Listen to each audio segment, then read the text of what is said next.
네, 이번 시간 김관영 도지사와 전주, 전주 통합과 관련해 이야기 나누는 시간 마련했습니다. 먼저 지사님, 지난 24일이죠. 이 대통령 직속 지방시대위원회에 완주 전주 통합 건의서와 또 도지사님의 의견서를 함께 제출하셨습니다. 어떤 내용 담으셨습니까?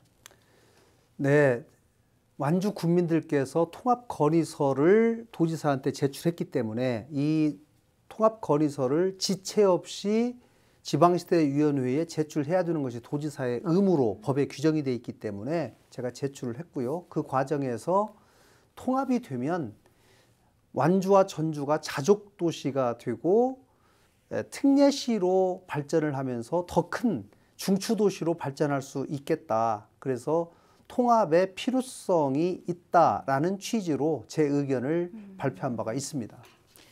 네, 앞서 언급하셨듯이 통합이 성사되면 특례시 추진을 선언하셨습니다. 네. 관련해서 두 가지만 여쭤볼 텐데요. 먼저 일단 두 도시 인구를 합쳐도 100만이 채 안 되기 때문에 특례시 추진이 어렵다는 좀 비관론이 있었거든요. 이 점에 대해서는 좀 어떻게 생각하십니까? 그동안은 행자부가 100만 이하는 특례시를 더 이상 허용하지 않겠다라는 것이 의견이었지만 통합하는 경우에는 50만 이상의 도청 소재지는 허용을 하겠다라는 방향으로 지금 저희가 설득 중이고 행자부 장관도 당일날 적극적으로 검토하겠다라고 말씀을 하셨기 때문에 저는 이 부분이 분명히 법이 개정될 거라고 생각합니다. 네, 두 번째는 그렇게 추진을 하는 이유에 대해서 좀 여러 가지 장점이 있으니까 특례시 추진을 선언하셨을 텐데 무엇이 있을까요? 좀 설명 부탁드립니다. 그동안 우리나라의 많은 도시들이 특례시를 추진하려고 노력했어요. 왜냐하면 도시의 브랜드를 가지면서 굉장히 많은 자치권을 갖기 때문입니다. 우리 도가 광역시와 특별시가 없다는 것이 우리의 약점인데 네. 광역시나 특별시에 버금가는 자치권을 부여받을 수 있는 것이 특례시이기 때문에 특례시로 만약에 발전이 된다면 분명히 자율적으로 상당히 신속하게 많은 일들을 할 수 있을 것이라고 저는 확신합니다. 더 많은 일들을 하기 위해서 좀 필수적인 특례시 추진이 필요하다 이렇게 말씀을 해주셨습니다. 지금부터는 또 정말 또 확실하고 분명하게 전달해 주셔야 될 내용인 것 같은데요.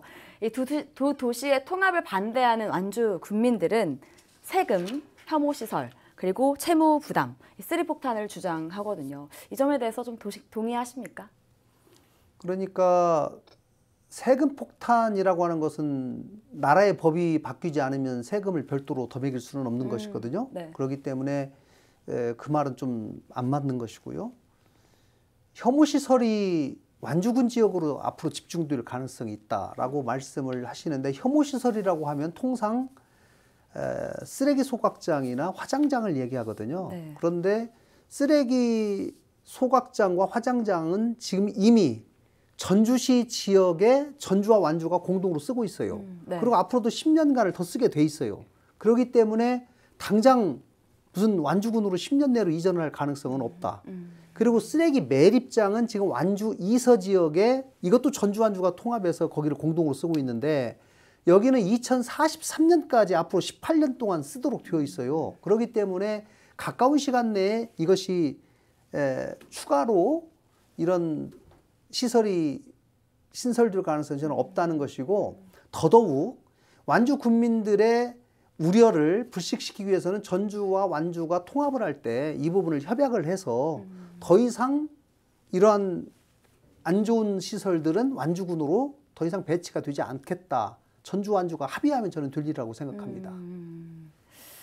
또 이 완주 지역에 걸려있는 현수막이 있는데요. 거기에 1인당 예산이 완주는 840만 원, 전주는 400만 원. 그래서 통합이 되면 인당 예산이 458만 원으로 줄어서 완주 군민들에게 손해다라고 이렇게 좀 주장하는 현수막이 걸려 있더라고요. 이 점에 대해서는 좀 설명이 필요할 것 같습니다. 지금 완주 군민들이 받고 있는 예산, 이것이 완주 군민 쪽에 그대로 흘러가도록 법에는 4년간을 최소한으로 할 수 있도록 되어 있고요.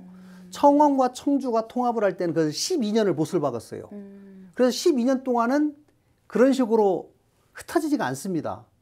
그런데 저는 완주 쪽에 통상의 예산 증가율보다도 더 많은 예산이 완주 쪽으로 흘러가도록 전라북도 조례로 만들 계획을 가지고 있고요.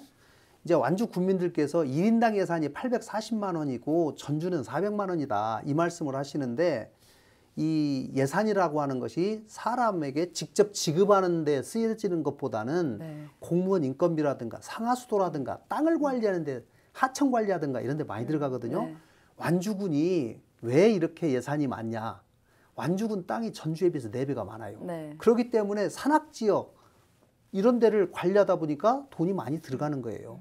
이런 기준으로 따지면 우리가 굉장히 살기가 열악하다고 생각하는 무주 인수, 무주, 진안, 장수 이런 데가 1인당 예산이 2천만 원입니다. 거의. 그러면은 그런 데를 완주보다 더 잘 산다고 더 복지가 높다라고 말씀드리기는 어렵지 않습니까? 예, 단순 비교하기는 어렵다라는 말씀을 드립니다. 네, 이렇게 구체적인 설명을 들어봤는데 이 사실과 진실이 좀 모두에게 좀 공감을 얻었으면 좋겠습니다. 오해는 없어야겠고요. 결국 좀 이번 통합의 열쇠는 완주 군민이 쥐고 있다라고 해도 과언이 아닌데 그래서 지난 금요일 완주를 찾으셨어요. 네. 하지만 결국 소통을 못하고 오셨죠. 네. 이 자리를 빌어서 완주 군민에게 한 말씀 부탁드립니다.